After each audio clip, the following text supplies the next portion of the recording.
dealing with the annoyances of daily life. It could be like a child who keeps asking the same question or keeps interrupting the parent while they're trying to work. All these things, like you can learn to welcome the dynorphin effect in itself. In a way, it's like the essence of impatience. I often say that impatience is like wine and patience drinks it. What patience does is just drinks in the feeling of impatience. I think that's an image of what it's like to get through a wave of dynorphins, and that's how we reshape ourselves. Before we get started, if you enjoy these episodes, you might want to check out more at OptimalWork.com. Our website offers unique content, tools, and exercises to help you thrive at work and beyond. We have an in-depth masterclass covering our entire theory of growth, daily recommendations for personalized advice, and a platform to help groups and organizations learn and practice optimal work together. You can get a free trial at OptimalWork.com. Now let's start the episode.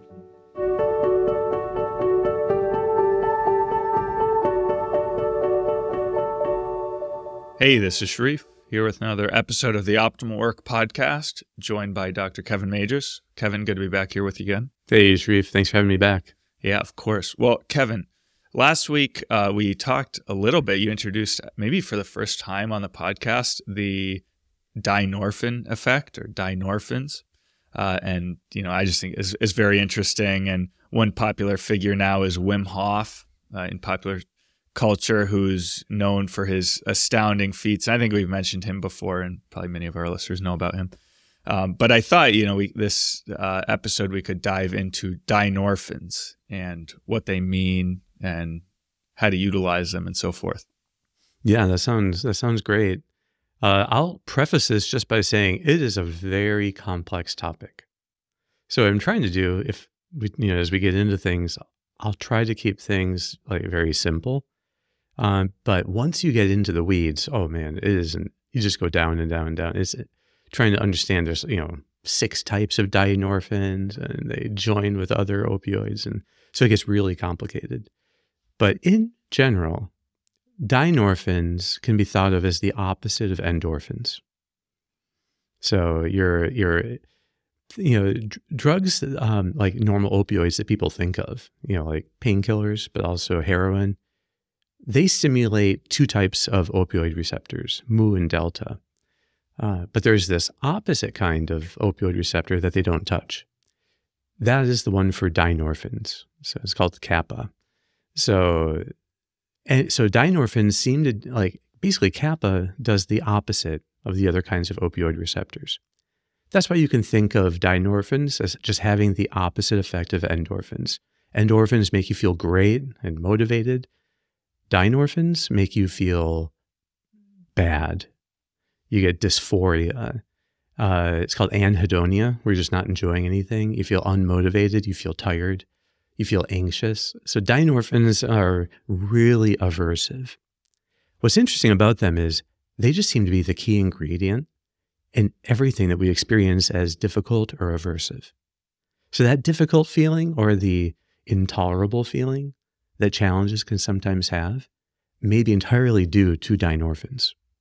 At least, that seems to be they're a big part of the explanation. And we're only now getting to know more about this system.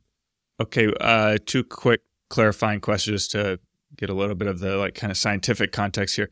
So endorphins, you say, that it's related to they make you feel motivated. And when I think of motivation, I also think of dopamine. So is there a relationship here with the whole dopamine system, and endorphins are related to dopamine? Or I don't know if you can just explain that a little bit. Yeah. And so these are 2 different systems, but they relate to each other. So, and in some way, it appears that if something stimulates dynorphins, then it doesn't the dopamine system doesn't attach onto it. The dynorphin system makes anti-rewards, or what you call punishers. So it's kind of punishing. So for instance, if people take a drug of abuse like cocaine or marijuana, and while they're intoxicated, for reasons we don't understand, they get the dynorphin effect while intoxicated. That would go along with them feeling acutely anxious or distressed in the midst of the intoxication. It turns out then that those people are not going to be addicted to marijuana or cocaine. Like having a bad experience while intoxicated leads to them, it just blocks the ability of these. Normally, they would hijack your dopamine system. So in some ways, the dynorphin effect seems to protect us from hijack. But it's a bit of a double-edged sword. It seems like the purpose of dynorphins is that things that trigger them, it's a natural positive punishment. A positive punisher is just something that actually makes you feel pain or feel bad. A negative punishment would be something like withholding a reward. If you don't finish your homework, you won't be able to have dessert. That would be a negative punisher. The positive punisher would be, actually spanking someone. So not that I'm in favor of that, but that would be like a positive punishment. Dynorphins seem to be like nature's first line of positive punishment for things that it wants us to be careful about doing, so that we get this intolerable feeling while doing them. So that's why being in cold, extreme cold, like plunging into cold water, gives you a huge wave of dynorphin, and you feel like, I have to get out. So almost like there's a tunnel vision that forms, negatively, like, I have to get out of this situation. So in some ways, opioids are always related to that kind of tunneling of attention. But in the case of so if you go into cold water, the goal, in fact, if you do cold water exposure, is to, say you're in the water is 59 degrees Fahrenheit, the goal is to be in there for 5 minutes. And the idea is that you should get at least 3 or maybe 4 waves of these dynorphins, where you feel the urge, like, I just have to get out. And then you learn to mindfully get through the wave. And then you get another one, and you get through it, and another one. So at least you want 3 waves. That actually radically increases your tolerance for cold. And it leads to then afterwards a huge endorphin effect, where for like 2 days later, you feel great. You feel motivated and focused. So just to complete this thing while we're talking about cold exposures, if the water is 49 degrees Fahrenheit, it takes 30 seconds to get these waves, to get the successive waves. Wim Hof, something like that. Yeah. This is from this is like maybe lore, but this is kind of commonly accepted lore about these things. Wim Hof was able to go in 32 degree Fahrenheit water for 2 hours. So, which is the world record actually. So, completely, so some of his feats are just astounding. He's also developed ways of heating his body from the inside using his brown fat, learning how to voluntarily activate it to generate heat. People can look that up. The point here is that if you push up on dynorphins voluntarily, say by doing the cold exposure, you get this then couple days bounce of endorphin that's very powerful.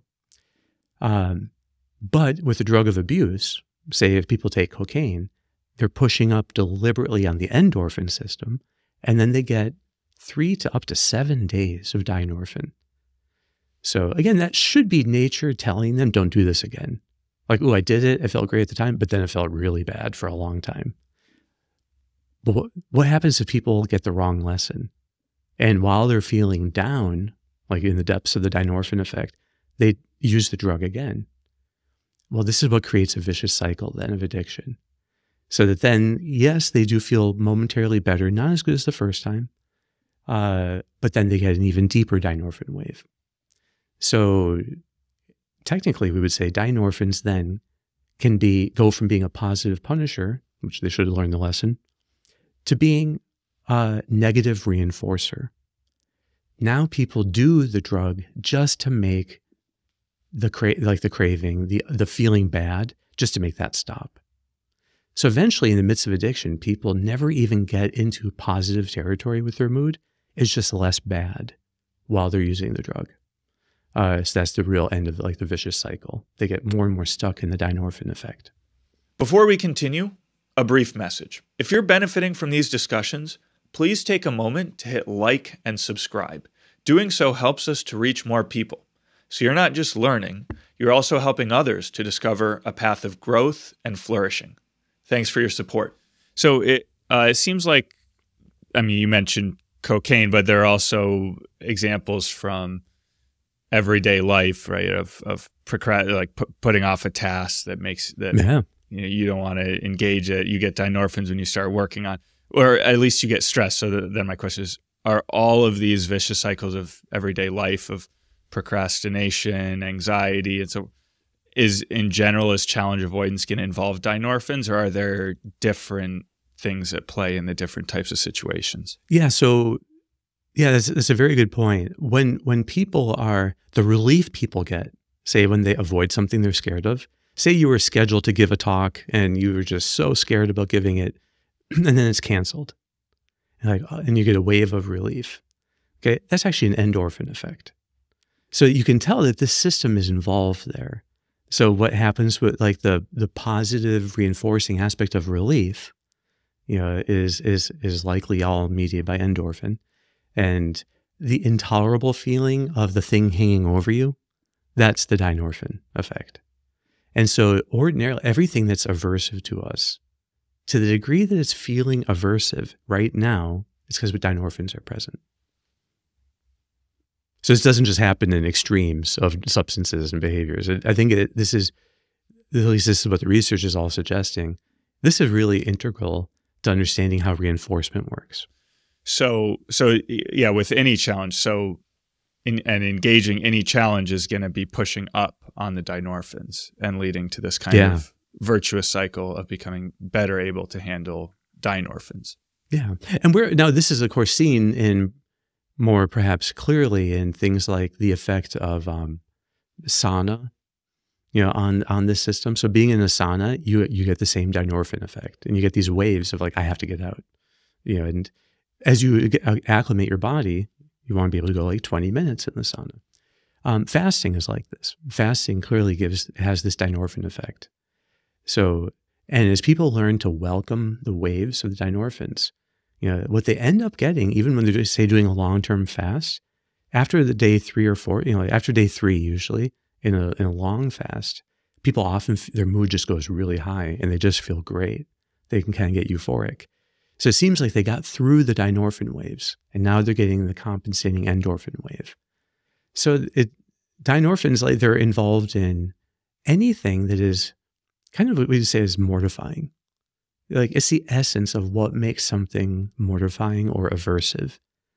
So that means then every challenge, to the extent that it is a kind of mortification, is actually a way of bringing on deliberately the dynorphin effect. So, okay, then what's the goal here?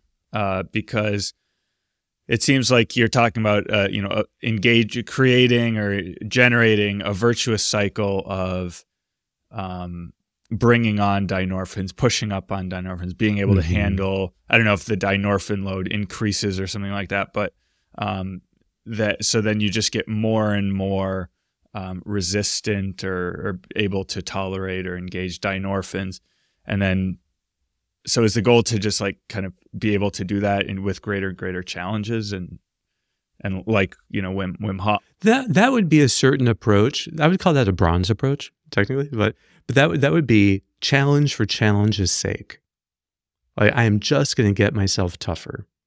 So I'm going to find ways of just pushing my dynorphin system as hard as it can go up by, I'll do cold exposure alternating with heat exposure while fasting, and and not using the back of a chair, standing on one leg. Okay, so you could go like longer and longer, like pushing up on the dynorphins. Now, it turns out that the humans are just incredibly shapeable once they break through the avoidance of dynorphin. So you could, like Wim Hof can train people in like 2 days to go up Mount Everest barefoot or something like, here's these crazy things where you have these training camps. And I'm not an expert in Wim Hof, by the way. This is just stuff I've gleaned, here and there. But he can take ordinary people and get them to, climb these. I mean, Mount Everest and Mount Kilimanjaro are two ones he's done barefoot with shorts only, and he's led teams. It can be up to negative 20 degrees Fahrenheit without wind chill. And that's just an incredible thing. And what people learn from dealing with these Wim Hof things is that the body is so powerful. We tend to protect it, and maybe we're so protective of our comfort that we developed a bit of a phobia of dynorphins, and then you get more and more intolerant of them. Well, distress intolerance correlates with all psychopathology. So, anxiety disorders, depressive disorders, whatnot. All of that, there's this common theme in them of the inability to tolerate distress. So one general kind of way of starting to treat this is teaching people distress tolerance.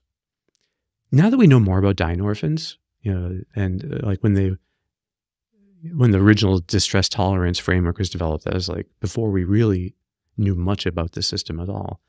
Now that we know it really does seem to be that you're talking about dynorphin tolerance. So yeah, you could be more and more tolerating of dynorphin. Okay, well, I'm not sure that's a really great end. And to me, this is just like learning how to tolerate adrenaline.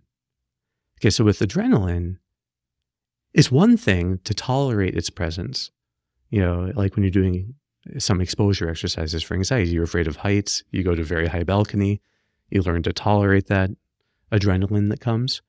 In fact, along with the adrenaline is dynorphin if it feels intolerable. So you're actually doing like a double exposure. You're learning how to welcome the dynorphin and the adrenaline when they're coming together. But is the goal that people do ever more daring exposures? Is it, do they need to be dangling from a helicopter? Probably not. But you start to ask yourself, what's the point? One thing is, it's great to know that we can break through the dynorphin effect, and you can teach yourself to tolerate what previously had seemed intolerable, and the body just shifts. And so people can handle more and more. Well, maybe a higher level is being able to be fully accepting of the dynorphin effect, so you can just welcome it without having to push through effortfully. But even higher is being able to utilize it for meaningful growth. And that's identical to adrenaline. We don't want people just becoming adrenaline junkies, just like we don't want people just chasing dynorphins for dynorphin's sake. But it is a gateway to virtuous cycles. Now, adrenaline helps you stretch your behavior in new ways and to reach peak performances you couldn't have done before, so that those can be habituated and learned. And that even includes things like being more courageous, being more generous, being more, open and loving. All these things, adrenaline can assist. So the goal isn't adrenaline for adrenaline's sake. It's actually the growth that it helps you to attain by giving you an oomph for the stretch. But dynorphins are very similar. It seems to me that the whole question is why are people, what's the virtuous cycle that they're actually aiming to grow in? And that could be a skill, it could be an ideal, it could be a bond. What's the thing that somehow learning to utilize dynorphins to the embracing of dynorphin to get there will help them? I don't know if it's clear there. Yeah, that makes sense. So now, okay, I think now we can just to shift a little bit. So to apply that to kind of everyday life, ordinary life, what people are going to be experiencing, because some of the examples that we've been giving of where the dynorphins come in, which I think helps make it very concrete for people, is cold exposure or the sauna you mentioned. Probably exercise is another one, like when you get to the point right where you want to stop. And that's exactly. Anything that feels intolerable. Anything. Okay, so then that applies to any situation in a conversation with someone where, I don't know, maybe you want the conversation to end or something. So because it's just... Yeah, you're studying in the library and someone keeps clicking their pen.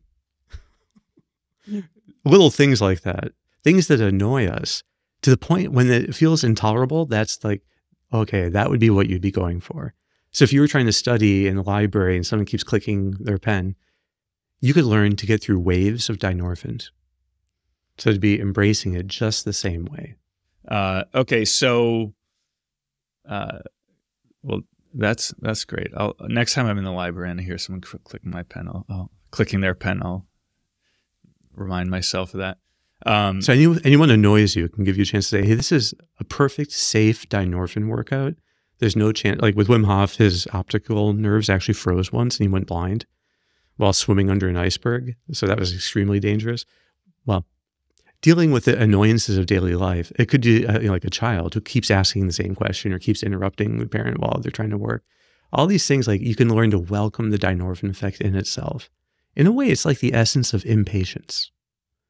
I often say that impatience is like wine and patience drinks it. What patience does is just drinks in the feeling of impatience. I think that's an image of what it's like to get through a wave of Dynorphins, and that's how we reshape ourselves.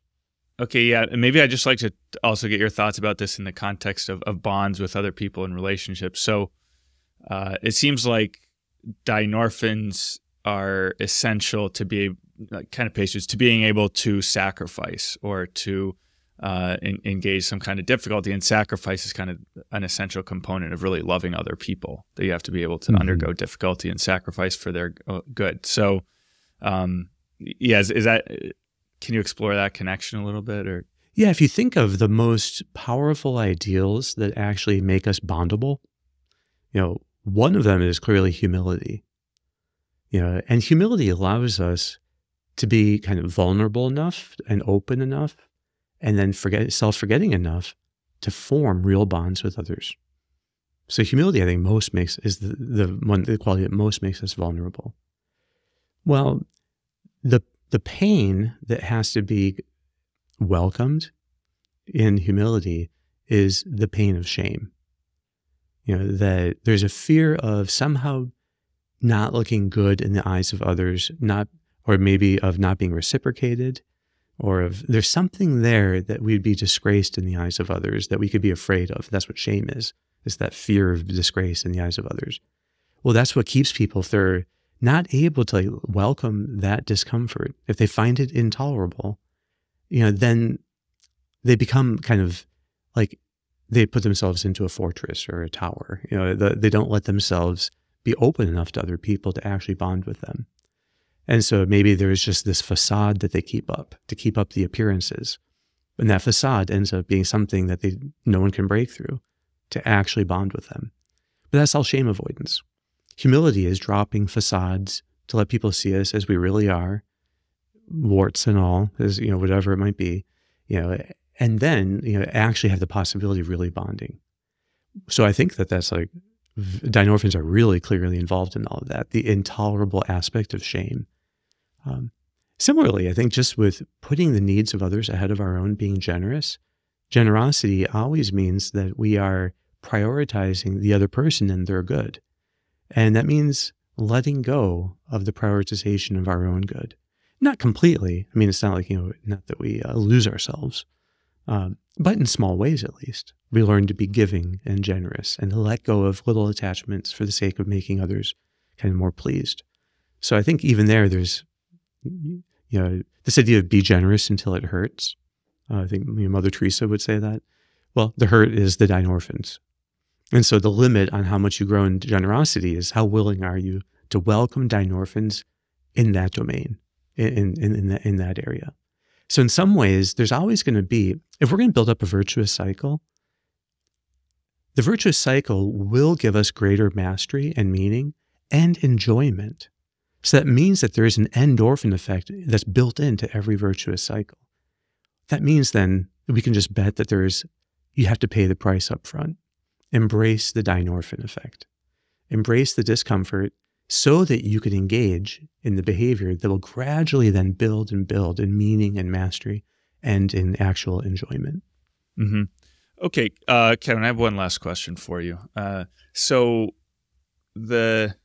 guess part of what it sounds like we're saying here is that every challenge brings on Dynorphins, and if you avoid the Dynorphins or the challenge, and seek kind of endorphins or relief or ease, you end up getting more challenge and more Dynorphins, and it's a vicious cycle. Whereas if you embrace it and push up on it, it gets easier, you get a virtuous cycle, you get more endorphins.